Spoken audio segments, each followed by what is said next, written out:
Hi everybody, welcome to today's video. Today I'm taking a look at the Hot Toys MMS 200 Man of Steel figure. I've recently been able to get my hands on this. I came into a couple of bucks, so I decided to choose either between this figure or the Crow by Hot Toys, and ultimately, as you can see, I decided to go ahead and get the Superman figure.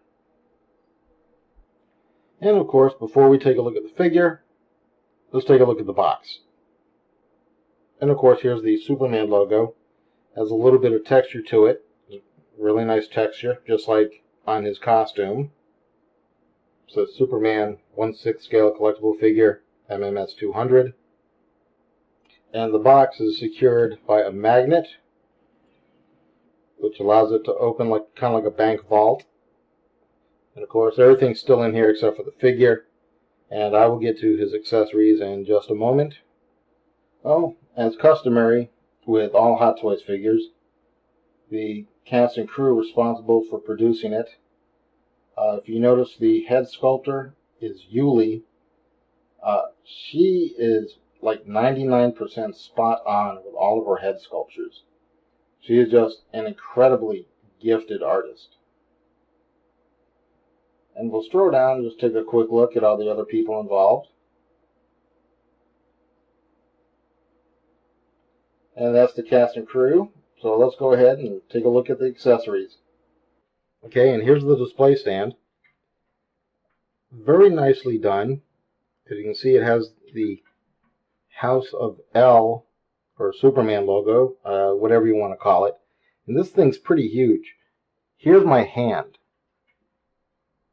So yeah, this thing, it's pretty good size, and it leaves a really big footprint in my display case. One of the interesting features about this display stand is that Hot Toys is now putting out a dynamic posing stand, which means you can actually kind of bend it and put your figure in various poses. And I'll demonstrate a little bit, or maybe I'll put some high definition photos and let you take a look. And of course, here are his accessories. He really doesn't come with a whole lot. One of the main selling points for me was it comes with a 1/1 scale Kryptonian command key, just like in the movie. It's made out of metal. It's pretty heavy. It's really nice. Now, Hot Toys said that this is a gift in celebration of its 200th figure. I disagree. If I'm paying $200 for a figure, I paid for this. Now, in terms of his extra hands, he comes with two sets of, I guess you could call them grasping hands. He's grasping for something, or if you turn him upside down, he's like, it's kind of like despair hands, basically. But just incredible detail. You can see if you look closely, you can actually see the veins in the hand, the tendons, the knuckles. Just very nicely done. He comes with two sets of relaxed hands. Just casual hands. Again, you can see all the detail on the knuckles and the tendons. And here we have basically his flying hands. Just, again, very well done.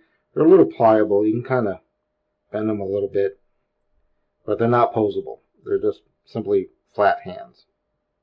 And here we are with the figure itself.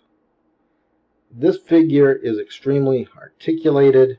The quality is phenomenal. And in all ways, I gotta be honest, it's a little superior to the Christopher Reeve figure. But the Christopher Reeve figure is in fact my favorite. So let's go ahead and take a better look at this. The head sculpt looks amazing. I think Yuli really outdid herself on this one. So let me go ahead and give you a head-to-toe shot.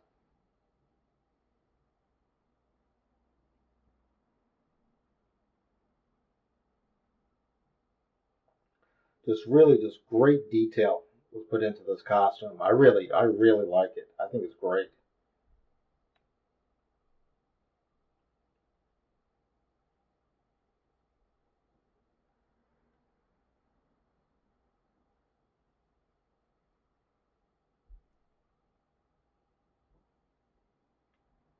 Now, the one thing about this is I actually have a manufacturing defect on this, and that is if you look here by the toe, if you've ever stretched a piece of plastic, colored plastic, how it turns white, that's kind of what it looks like here at the toe.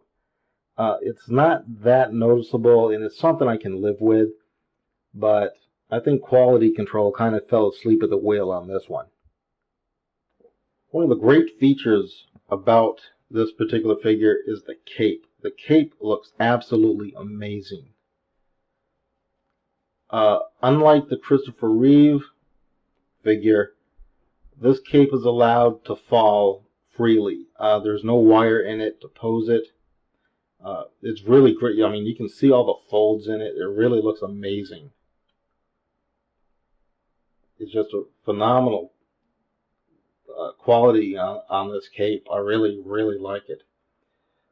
My only problem in the movie is the fact that it's too long.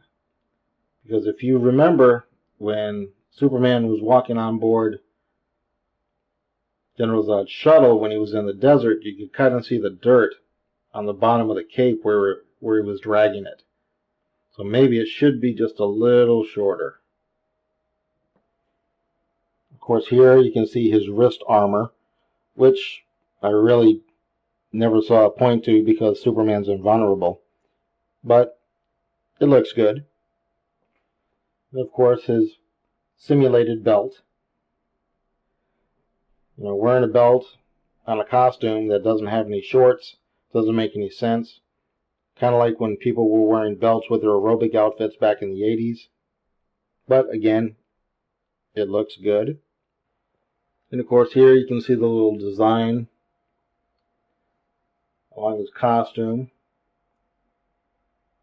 Very good attention to detail on Hot Toys' part.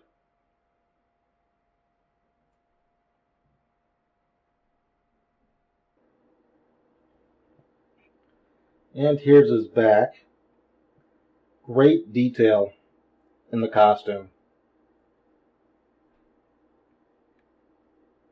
And a gratuitous butt shot for the ladies.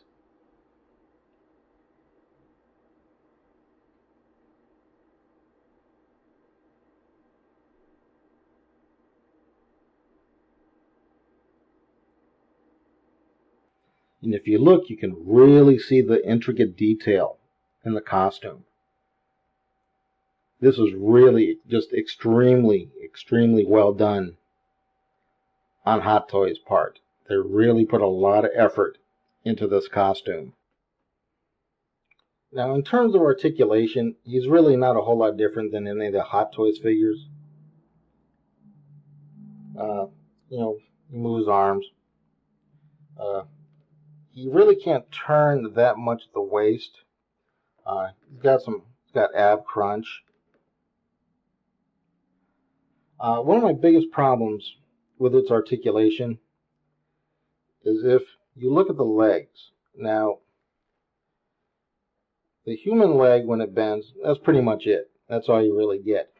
But he's double jointed, so he can actually go up like this. And that, right here, it doesn't look natural.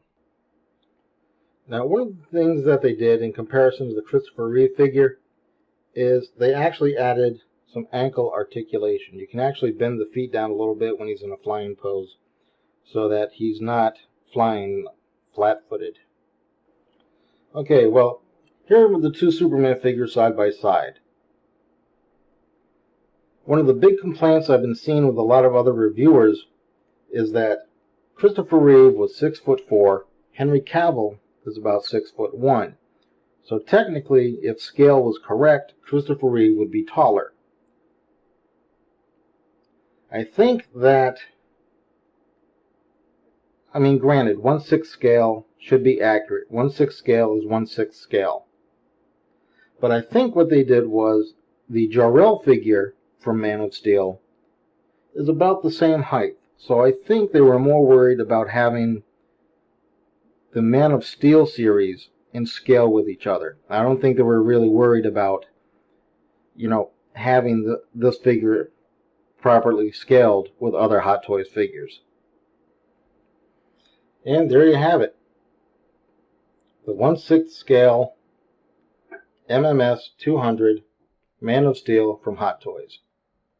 This is really a very solid offering by Hot Toys. Probably compared to I have 3 Hot Toys.